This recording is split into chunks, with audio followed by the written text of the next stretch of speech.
Welcome to Stuff Not Taught in School, a series of videos about stuff not taught in school. Many of the topics are sensitive, but all are important. Therefore, all ages are encouraged to view. Today, I want to speak about porn addiction. For most of us, for most of our lives, we are sexually attracted to other people. For many of us, these feelings become particularly strong in our teenage years, and we get sexual pleasure from seeing other people's bodies, whether they're naked or clothed. Once this age is reached, we might have bodily reactions to seeing other people's bodies, and penises might get bigger and larger, and vaginas might become moister. These reactions are normal and fine, but the porn industry knows how you react to seeing other people's bodies, and it takes advantage of that. What is porn? Not everybody agrees upon the exact same definition, but a general definition is that porn is images, videos, and stories about people usually naked doing sexual things such as having sex. I recommend not searching for porn because seeing porn can lead to porn addiction.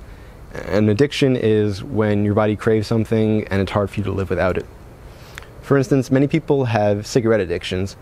I could show you a cigarette and tell you it's bad for your health, and you seeing the cigarette might not make you any more likely to smoke. But with porn, if I showed you porn, the very act of seeing it is what leads to porn addiction. Being addicted to porn and even being exposed to porn is bad because the more porn to which you're exposed, the harder it is for you to get stimulated by your own thoughts or from being with your lover or with a future lover. You begin to crave unusual scenarios involving extraordinarily large body parts, objects, even multiple people. You may, as many people do, prefer the unrealistic overstimulation of porn to being sexual with your lover or being with your lover at all. You may spend hours a night, multiple times a week, with porn rather than spending that time, which adds up to a lot of time, with your friends, with family, or being otherwise productive. And if you think you can see porn without getting addicted, here are some statistics. But first, we can often tell who smokes by smelling the smoke on a person, though that's not always an indication the person might be living with a smoker but not actually smoke. The person might actually smoke herself. But we can actually see a person smoking, which is a telltale sign, but we're usually unaware of who consumes pornography. So, for reference, around 18% of people smoke, but 50% of religious men and 20% of religious women felt that they were addicted to pornography. 79% of men between the ages of 18 and 30, and 67% of men between the ages of 31 and 49, and 49% of men between the ages of 50 and 68 view pornography monthly. And 33% of men between the ages of 18 and 30, and 18% of all men felt that they were addicted to porn. I don't think it's so much that once people roll past 30, they're less likely to watch porn. I think it's that the younger generation is more internet savvy and finds porn more easily.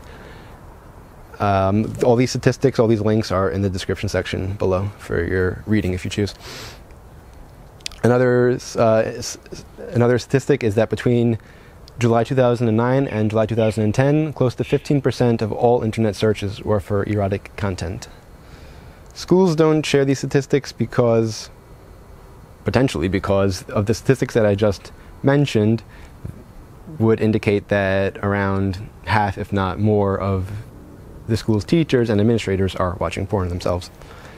So if you had never watched porn before, I recommend not seeing if you're strong enough to watch it without getting addicted. Your strength is better used seeing if you can hold back from watching porn in the first place. If you do watch porn, I recommend trying to stop. My video, How Porn Can Cause Teen Suicide, linked at the end of this video, may help you stop.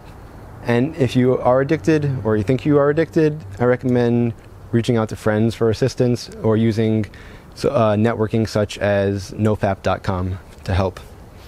The main point of this video is not to help people stop watching porn, but rather to encourage people to not watch it in the first place. I don't want to straight out say don't watch porn, but rather I want to encourage you to make a healthy choice for yourself and for the people in your life.